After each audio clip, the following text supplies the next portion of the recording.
तो फेफड़ा जो सांस जा रहा है वो साफ रहना चाहिए, नहीं रहना चाहिए? नाक उसे साफ कर देता है कि नहीं? अब वो कहाँ गया? फेफड़ा में। कहाँ चला गया? अब फेफड़ा में सिस्टम लगा है, ऑक्सीजन में खींच लेता है। ऑक्सीजन इधर आओ, इधर आओ। फेफड़ा में क्या लगा है? ऑक्सीजन खींचने वाला। चल चल चल चल चल चल चल इधर आओ। नाइट्रोजन कहता हम भी चलेगा, भाग चट्टा कहीं कहीं ये है वापस ढकल दे रहे इसको। यहाँ पे खींच लेता है, ऑक्सीजन खींच लेता है।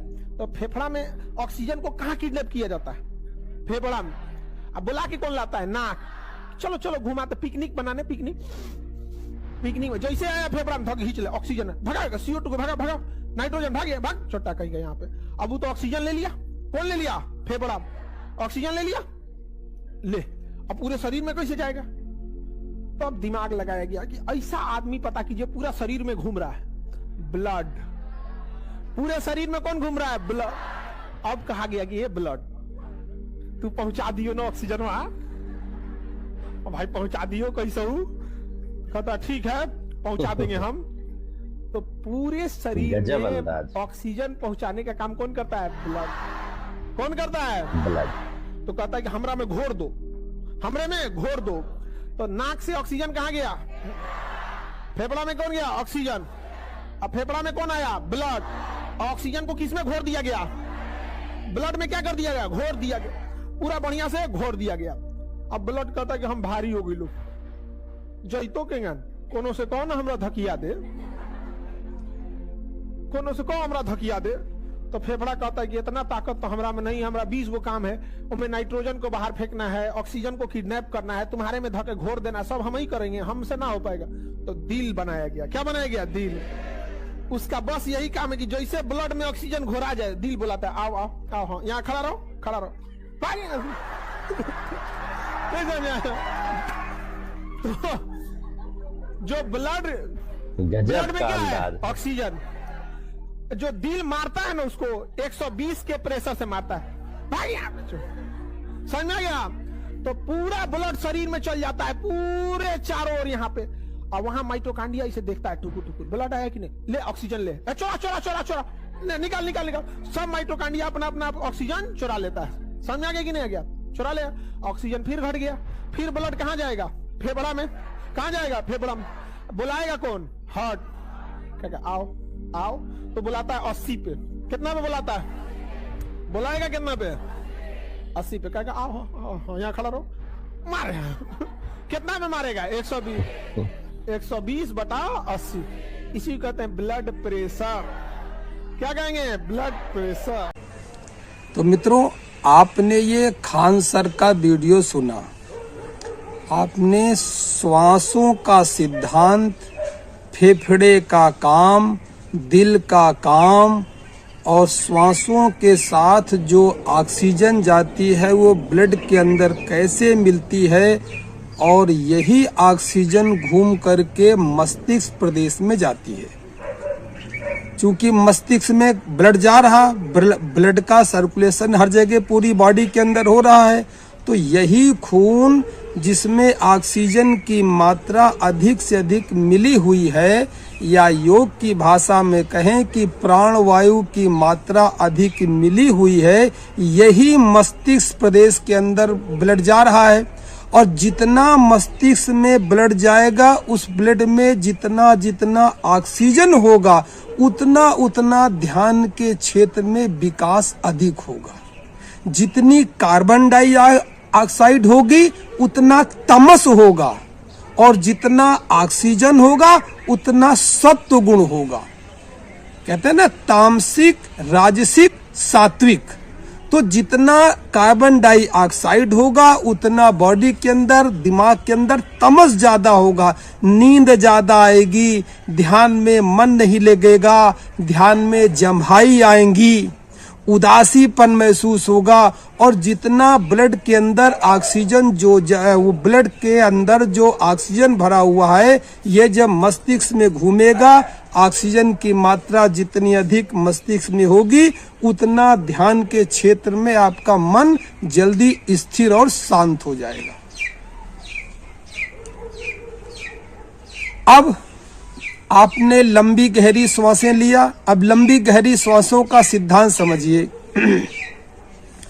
जो प्राचीन व्यक्ति होंगे, पुराने जमाने के व्यक्ति होंगे, वो अच्छी तरह जानते होंगे कि पुराने समय में, भाई मेरे समय में तो था, प्राचीन समय में गांव में ग्रामीण क्षेत्रों के अंतर्गत माचिस नहीं होती थी। माचिस कम लोगों के पास होती थी।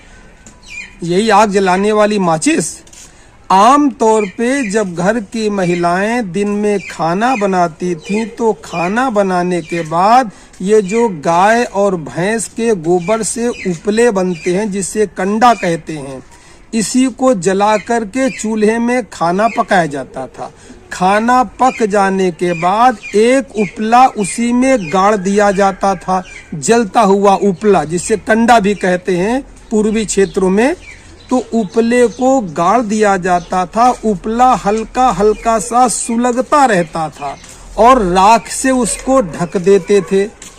जैसे सुबह खाना बनाया, सुबह खाना बनाने के बाद उपला लिया और उसको राख में ढक दिया, और जब शाम को खाना बनाना है तो उसी राख को थोड़ा सा खोदा, सुलगता हुआ उपला मिल गया। अब उपले में थोड़ा सा फूस रखा। फूस मतलब खरपतवार जिसमें आग आसानी से पकड़ ले।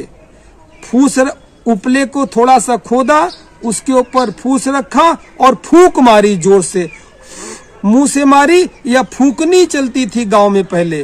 गोल गोल पाइप की तरह लोहे की एक फूंकनी चलती थी ग्रामीण क्षेत्रों में। तो फूंकनी से जोर से फूंक मारा उपले में जो कुनकुनी आग जल रही। अब फूंकनी मारने से क्या होगा? जो उपले में थोड़ी सी आग की चिंगारी जल रही थी, इस चिंगारी में फूंकने के द्वारा जो फूंक मारी गई, फूंक में जो ऑक्सीजन की मात्रा उस चिंगारी पर गई तो चिंगारी भभक करके जल गई।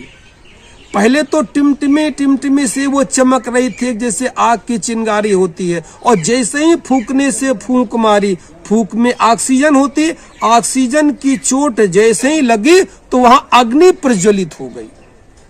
बस इतना सिद्धांत अगर आप समझ गए इसका, तो समझ लीजिए आपने शक्ति जागरण का, दुर्गा जागरण का, कुंडलिनी जागरण का मूल सिद्धांत पकड़ लिया, मूल जड़ आपने पकड़ ली। अब हम क्या करते हैं? आपने देखा होगा सायंकाल एटमॉस्फेयर में, वातावरण में ऑक्सीजन की मात्रा बहुत कम रहती है। प्रातः काल जब सूर्योदय होता है तो सूर्योदय के समय ब्रह्मांड में ऑक्सीजन की मात्रा बहुत अधिक होती है, और सायंकाल जो है ऑक्सीजन की मात्रा कम हो जाती है। इसीलिए शाम के समय हर व्यक्ति अपने को बुझा महसूस करता है, थका महसूस करता है, बिल्कुल हारा और थका महसूस करता है। और प्रातःकाल चूंकि ऑक्सीजन की मात्रा अधिक होती है, इसलिए प्रातःकाल अपने को वो चैतन्य महसूस करता है। एक बात और आपने देखी होगी, जब हम प्रातःकाल उठ करके वॉकिंग करते हैं, दौड़ते हैं, तो दौड़ने में सांस फूलने लगती है। सांस फूलने का मतलब है श्वास तेज तेज चलती है, जबकि दौड़ने में तो व्यक्ति को थकना चाहिए। दौड़ने में व्यक्ति को तो और थक जाना चाहिए, बल्कि व्यक्ति थकता नहीं है। जब दौड़ने में उसकी श्वासें तेज चलती हैं तो तेज चलने में ऑक्सीजन की मात्रा, ऑक्सीजन के झटके भीतर अधिक लगते हैं। ऑक्सीजन के भीतर अधिक झटके लगने के कारण भीतर जो हमारी एनर्जी है वो भभक करके जल जाती है और व्यक्ति तरोताजा बिल्कुल मस्त महसूस करता है। बाहर से तो वो चूंकि थका हारा है, दौड़ करके आया, थक जाएगा, मगर भीतर से अपने को बिल्कुल चैतन्य महसूस करता है, अच्छा महसूस करता है। यही सिद्धांत इसमें काम में आता है लंबी गहरी श्वासों में। मैं जो ये आपको प्रातःकाल दैनिक लंबी गहरी श्वासों का अभ्यास कराता हूँ, कुछ लोग तो केवल बैठ कर के देखते रहते हैं। पहली बात तो ये देखने की प्रक्रिया नहीं है। देखने से जो व्यक्ति लंबी गहरी श्वास ले रहा है, उसकी बॉडी के अंदर, उसके सूक्ष्म शरीर के अंदर, उसके अंतःकरण के अंदर कौन कौन से केमिकल के परिवर्तन हो रहे हैं, कैसे उसमें जो नस नाड़ियां होती हैं उनमें कैसे ऊर्जा दौड़ रही है, ये तो वही समझ सकता है ना। उसका कैसे मन शांत होता है, विचार कैसे शांत होते हैं, ऊर्जा कितनी आती है, ये तो वही समझ सकता है। देखने वाला थोड़ी समझेगा। देखने वाला तो अपने को बहुत ध्यानी समझ रहा है और ये समझ रहा है चलो ये लंबी गहरी कर लेने दो, हम तो सीधे ध्यान करेंगे। ऐसे कहीं ध्यान लग रहे हैं? हर चीज का कोई नियम होता है, कोई सिद्धांत होता है, कुछ बनाया है। ऋषियों ने कुछ प्राणायाम की प्रक्रिया बनाई है। अब आप उनसे तो गुजरे नहीं और सीधे आप दूसरों को देखते रहे, ये ऐसा कर रहा है, ये ऐसा कर रहा है, ये ठीक कर रहा है। देखने से कुछ नहीं होगा। ऋषियों ने बहुत इस पर मेहनत किया है। योग के अंदर, धर्म क्षेत्र के अंदर अंतर्गत ऋषियों ने बहुत मेहनत किया है, तब कुछ फल निकला है, तब कुछ परिणाम आया है। जैसे मैं आपको बता दूं, लोग कीर्तन करते हैं, जैसे मैं भी कीर्तन कराता हूं।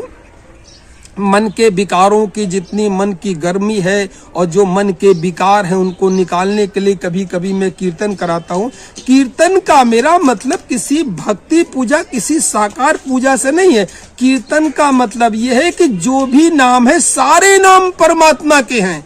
किसी भी नाम को लेकर के हम कीर्तन करना चालू कर दें भाव के साथ, तो कीर्तन का मतलब ये हुआ कभी एक सफेद कागज पर लिखिए कीर्तन और उस कागज को शीशे के सामने दिखाइए और फिर पढ़िए, तो उसमें आपको लिखा दिखेगा नर्तकी। कीर्तन का उल्टा होता है नर्तकी। तो कीर्तन वही फलदायी होता है। ऐसे तो कीर्तन आपने देखा होगा, व्यासपीठ पर जब कीर्तन शुरू होता है तो जो प्रवचन सुनने लोग जाते हैं उसमें हजारों में कुछ ही लोग होते हैं जो भाव में बह करके उठ करके नृत्य करना, कीर्तन करना शुरू कर देते हैं। और कुछ केवल बैठे हो करके बस देखते रहते हैं क्या हो रहा है, क्या कीर्तन हो रहा है और क्या लोग पागलों की तरह नृत्य कर रहे हैं। उनको ऐसा लगता है कि जैसे इनका दिमाग चल गया हो, इनकी कम बुद्धि हो, बहुत मतलब इनकी ज्यादा बुद्धि ने ज्यादा बुद्धिमान बने और स्वयं अपने को ज्यादा बुद्धिमान समझते हैं। यानी जो कीर्तन कर रहे हैं उनको वो मंद बुद्धि समझते हैं, भक्ति वाला समझते हैं, मंद बुद्धि समझते हैं। और जो बैठ करके केवल आनंद से देख रहे हैं कुर्सियों में, वो अपने को बहुत बड़ा ज्ञानी समझ रहे हैं। जबकि होता यह है कि असली में कीर्तन वही कर रहा है जो खड़ा हो गया और जिसके पैर हाथ थिरक गए, जो भाव में बह गया, उसी ने कीर्तन किया। क्योंकि कीर्तन का उल्टा होता नर्तकी। जब किसी भगवान नाम को जपने के लिए नृत्य के साथ उसका उपयोग किया जाता है, अब असली कीर्तन हुआ। तो जो उस व्यक्ति की भाव भंगिमाएं हैं, उस व्यक्ति के अंदर कीर्तन करने में जो केमिकल रिएक्शन हो रहा है, ये तो वही जाने। जो कुर्सी में बैठा आनंद केवल देख रहा है, उसे क्या पता चलेगा। तो ये सब चीजें ऐसी हैं, जब करेंगे तब समझ में आएगी। ऐसा नहीं कि कुछ लोग श्वासों का प्रयोग कर रहे हैं, आप केवल देखते रहें कि ये तो हम करेंगे नहीं, इससे क्या होगा, हम तो सीधे ध्यान करेंगे। तो ऐसे ध्यान लगने का नहीं है। कभी लगता होगा किसी सतयुग में, त्रेता में, द्वापर में, ये कलयुग चल रहा। यहाँ दिमाग में इतनी समाज की वाइब्रेशन भरी हुई है, इतना तनाव भरा हुआ है कि विचारों का रुकना बहुत कठिन है। पहले कुछ किन्हीं विधियों से होकर के गुजरना पड़ेगा, तब आपकी शक्ति जगेगी। और शक्ति ज्यादा जग न जाए तो शक्ति का विसर्जन करना पड़ेगा। कहते हैं ना, जब परमात्मा शक्ति ज्यादा जग जाती है तो उसका विसर्जन करो। तो कीर्तन के द्वारा उसका रेचन करते हैं, विसर्जन करते हैं, तब जा करके कहीं जब मन शांत हो जाता है। अब आप बैठ गए, अब आपको जबरदस्ती आंख बंद करने की आवश्यकता नहीं होती है। अब ध्यान में जैसे ही आपने लंबी गहरी सांसें लिया, कीर्तन किया, तो बाहर से शरीर इतना थक जाता है कि आंख अपने आप बंद हो जाती है। बंद करनी नहीं पड़ेगी, बंद हो जाती है। और शरीर ये जो हल्का हल्का खुजलाहट है, इधर खुजला रहे इधर खुजला रहे गर्दन, ये सब शांत हो जाता है। बाहर से शरीर थक गया, बिल्कुल शांत हो गया। और भीतर से चूंकि प्राणवायु चली गई है, इतनी ज्यादा ऑक्सीजन भीतर पहुंच गई है कि अग्नि जो है भीतर भभक करके जल रही है, भीतर बिल्कुल चैतन्य का। फिर इसके बाद में चरण आता है अनुलोम विलोम प्राणायाम या नाड़ी शोधन प्राणायाम। नाड़ी शोधन प्राणायाम योग शास्त्र में आप सबने पढ़ा होगा, शरीर के अंदर 72,000 नाड़ियां होती हैं। तो जो ये खून में ऑक्सीजन की मात्रा प्राणवायु की ये जो मिल गई है, यही प्राणवायु लेकर के खून जब सभी सूक्ष्म और स्थूल नस नाड़ियों में गुजरना शुरू होगा, तो धीरे धीरे ये नाड़ियों की शुद्धता का काम करेगा। इसीलिए कहा गया नाड़ी शोधन प्राणायाम। इसको बिल्कुल तन्मय होकर करें, बिल्कुल सहज होकर करें कि आराम से करें। नाड़ी शोधन प्राणायाम एक बार समझ लीजिए। जब भी मैं कहूं प्रातःकाल कि अब नाड़ी शोधन प्राणायाम कीजिए, 3 अंगुलियों का इस्तेमाल करिए। ये जो उंगली है इसको रखिए मत्थे पर और इन 2 अंगुलियों से नाक को पकड़ने का प्रयास करिए। ये लिया, पकड़ लिया। बाईं नासिका छिद्र खोल करके, यानी जो बायां नासिका छिद्र है इससे खोल करके श्वास भरेंगे, श्वास रोक लेंगे। जितनी देर रुक सकती है उतनी देर श्वास को रोके रहेंगे। फिर दाहिना नाथिका स्वर खोल करके श्वास को धीरे धीरे निकालने का प्रयास करेंगे। हालांकि भरी हुई श्वास, रुकी हुई श्वास एकदम से निकलने का प्रयास करेगी, मगर आपको एकदम से नहीं छोड़ना है, आपको धीरे धीरे धीरे धीरे छोड़ना है। और फिर जब पूरी छूट जाएगी तो इसी दाहिने नासिका छिद्र से पूरी श्वास भर लेनी है और बंद कर लेना है नासिका। और इतनी भर ले कि पूरा फेफड़ा फूल जाए, यानी पूरे फेफड़े में श्वास भर जाए, बिल्कुल ही जगह ना बचे। फिर रोक ले। अब बाईं नासिका को खोल करके धीरे धीरे धीरे धीरे रोक रोक रोक रोक रोक रोक करके निकालेंगे। ध्यान रखेंगे, जितनी देर में एक नासिका से श्वास को भरा है उसके जस्ट डबल समय में दूसरी नासिका से श्वास को निकालना है। और जिससे निकालना है फिर इससे भरना है, रोकना है और दुगने समय में निकालना है।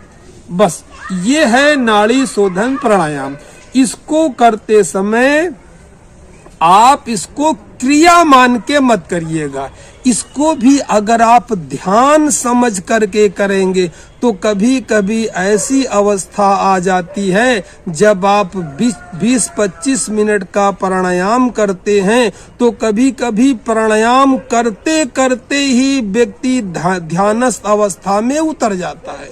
वो कब? जब आप श्वास को श्रद्धा के अनुसार प्राणायाम करेंगे, यानी बिल्कुल बिल्कुल प्रेजेंट में रहते हुए, महसूस करते हुए कि ये गई श्वास, ये गई श्वास, अब भीतर श्वास रुक गई है, स्थिर हो गई है, भीतर क्या हो रहा है, क्या भीतर जब श्वास रुकी है तो कैसा महसूस हो रहा है, और जब निकल रही तो धीरे धीरे कैसे निकलती है, कैसे निकलती है, और जब गहरे संवेदना आपको महसूस होनी शुरू हो जाएगी तो आप महसूस करेंगे कि जब श्वास जाएगी तब तो शीतल महसूस होगी, और जब बाहर निकलेगी तो हल्की सी गर्म महसूस होगी।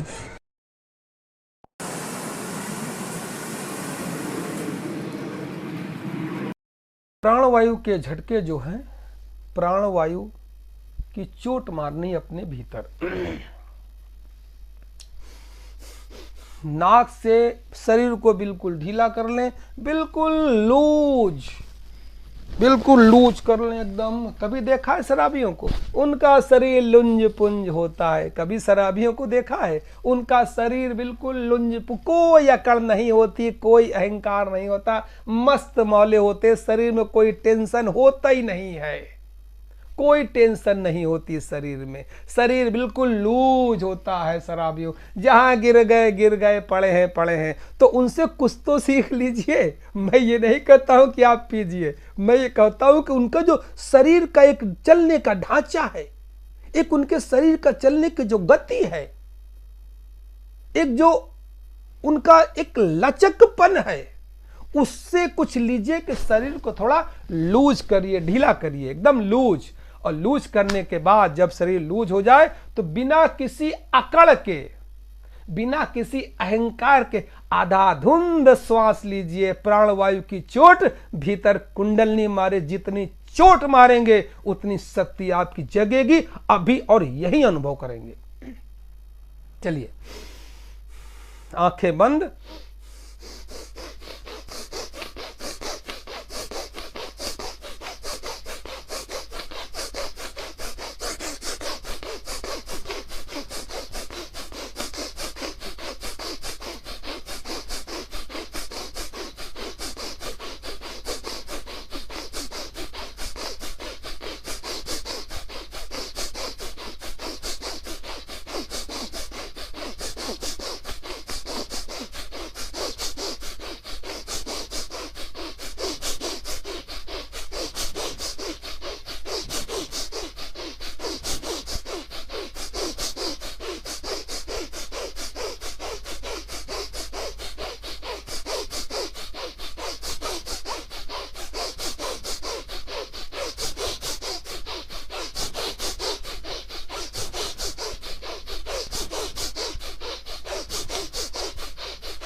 पूरी ऊर्जा जगा लें।